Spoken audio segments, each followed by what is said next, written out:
Hi, this is Chris Grenier. I'm here with Matt Bell and Bell and Van Bell CPA firm, and he's here to talk about some of the tax implications that you're going to be dealing with your property in America. And he's obviously the expert. He's a certified accountant here in Florida, so I'm going to let him do some explaining, and I'm going to let Matt take it over. All right, sounds good. Thank you. Well, as Chris mentioned, we're going to go over some of the issues with individual property ownership for foreign real estate investors. And as he mentioned, I'm a certified public accountant here in Florida. We deal primarily with foreign investors in U.S. real estate. That's kind of our niche here in Central Florida. So I want to go through a few points that might help you in your decision-making process on the purchase of a property here. And actually, for individual investors, especially, I know a lot of you all are from the United Kingdom, the tax treaty between the U.S. and the U.K. really provides some great benefits for property ownership here. So let's go down a couple of these points. The first question you probably want to ask yourself when you're looking at a property is, who will the owners of that property be?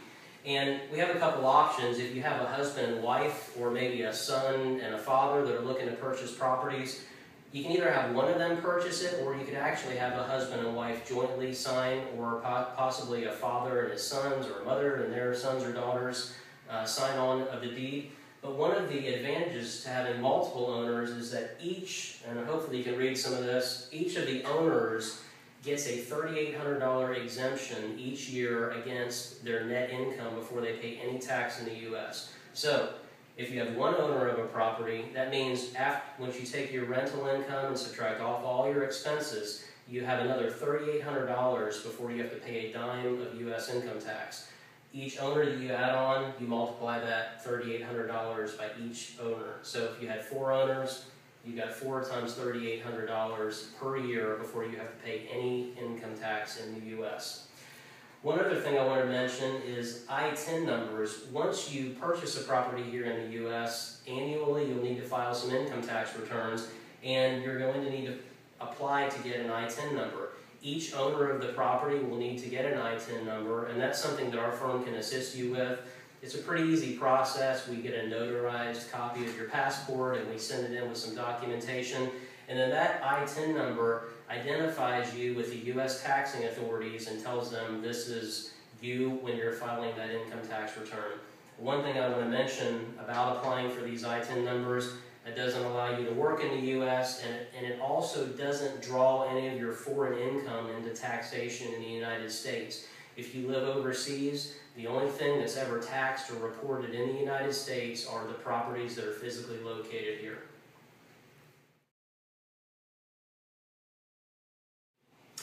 Now we're going to talk about some of the tax filings that you're going to be required to take care of once you own your property in the United States. And I have a few of these listed here.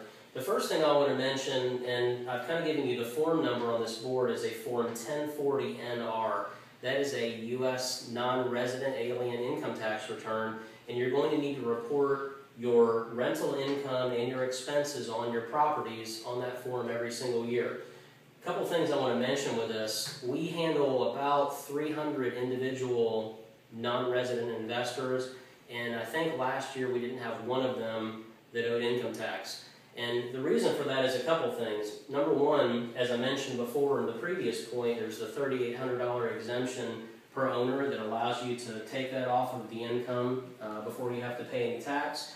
And also there are a couple other really good expenses besides all the normal things you would think you could deduct, such as your property management fees and your property taxes and maybe your utilities and things like that. I have a couple other items listed. One of them is travel. If you decide to come over to the U.S. to take a look at the property you're going to purchase, that travel cost is deductible on your income tax return.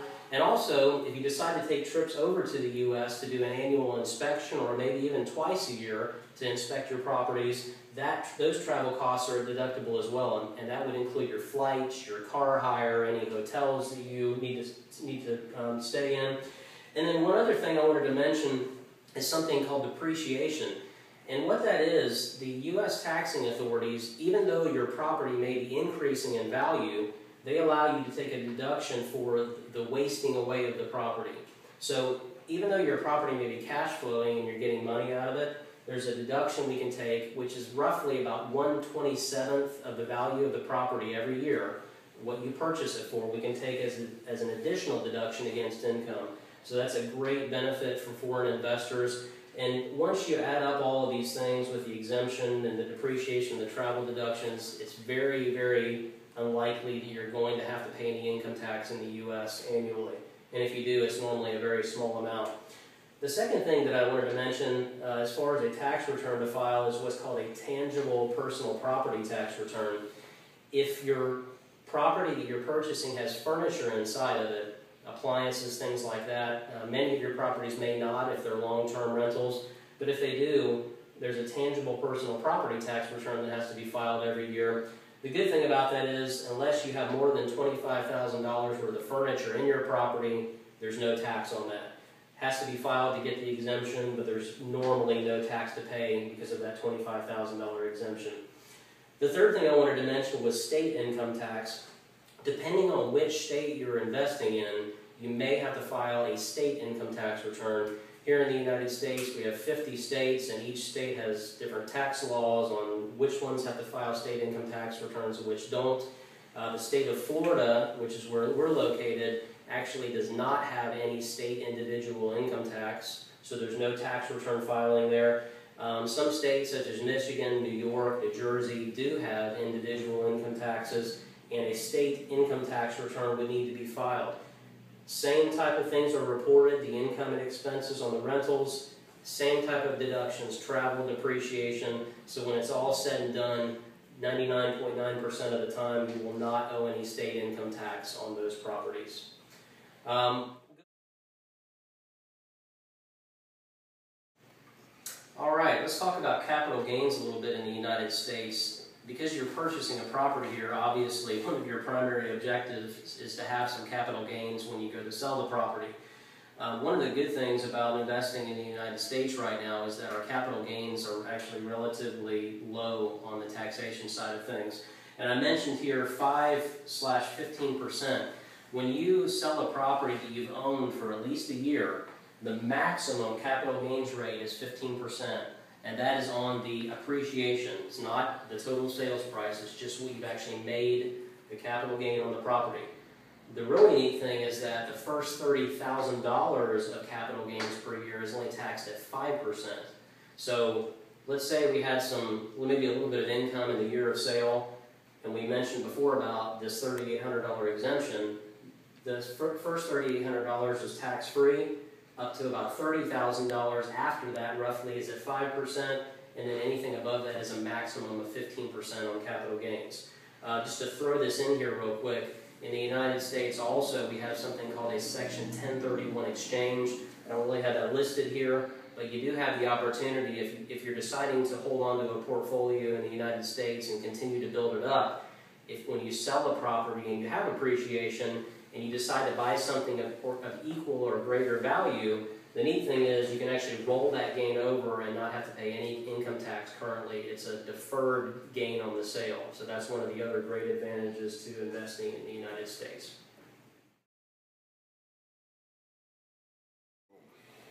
All right, now we're going to talk about something here that is a very strange word, and I've written it on here. It's actually an acronym, and I pronounce it FERPA. And actually this stands for all of you tax fans out there, it's Foreign Investment in Real Property Tax Act. And basically what that means is that when a non-U.S. person, a foreign investor, sells a piece of real estate in the United States, there's a withholding on the sale. And I didn't write it on here, but it's equal to 10% of the sales price. So let's say you purchase a property, an investment property here, and 3 or 4 years down the road you decide to sell it. When you go to sell it, there's going to be 10% of the sales price withheld as a holdback against tax. Now, that is not a tax per se, but it's more of a deposit just to make sure that you pay any capital gains tax that we mentioned up here in the 5 and 15% range on the gain. So normally what we do for clients is that if there's a 10% withholding, if they let us know far enough in advance that they're wanting to sell, many times we can get that 10% removed before the sale even takes place. If it's a quick sale, we haven't had a lot of time to get the tax forms filed, then what happens is we file some forms with the Internal Revenue Service. The title company or the closing agent actually holds on to that 10%, And then once they get the approval back from the Internal Revenue Service, our taxing authorities, they release that 10% back to you, minus any capital gains tax that would be owed. All right, next point, tax treaties. There is a tax treaty between the United States and the United Kingdom, and it is a double taxation treaty. And what that means is that if you do happen to owe any income taxes here in the United States, or you have any capital gains taxes on the sale of your property, great thing is that the United Kingdom Inland Revenue actually will take and give you a income tax credit for any tax you pay in the United States. So if you're reporting the income and capital gains in your home country, that's one great advantage of that tax treaty, is that you can take advantage of that foreign tax credit. So no double taxation, you're only paying it one place. Last couple of points I want to mention, and probably many of you are curious about, are what are the costs of accounting with dealing with these things. Well, when you deal with our firm, a couple of things we'll do is get your ITIN numbers for you. We'll deal with the 1040 NR and the tangible and state income tax returns. The costs to handle these three items right here are $440 per year for one property. Once you start adding on each additional property, it's $150 per additional property. So to give you an idea for budgeting, I wanted to mention this also down here at the bottom, other ownership forms. A lot of folks that we have call us ask questions about, well, I heard from my friend, or I saw on a website that maybe I ought to purchase through an LLC or an LLP or a corporation or a trust. Those are all options for you. One thing I want to mention is that when you start getting into these type of entities, they're more for a sophisticated investor that may be purchasing 5, 10 properties. 1 or 2 properties, individual ownership is probably going to be perfect. When you start getting into these type of structures, you're looking at probably $1,500 to $2,000 a year upwards in accounting fees and also in legal fees. So the great thing about individual ownership, very cost effective, provides a great income tax rate, actually the lowest of any of these other structures for you in the United States, and it's very simple to understand. So if you have any questions on these items, I'd be happy to have you visit our website. It's www.bellvancpa.com. It's BELLVANCPA.com. We'd be happy to talk with you.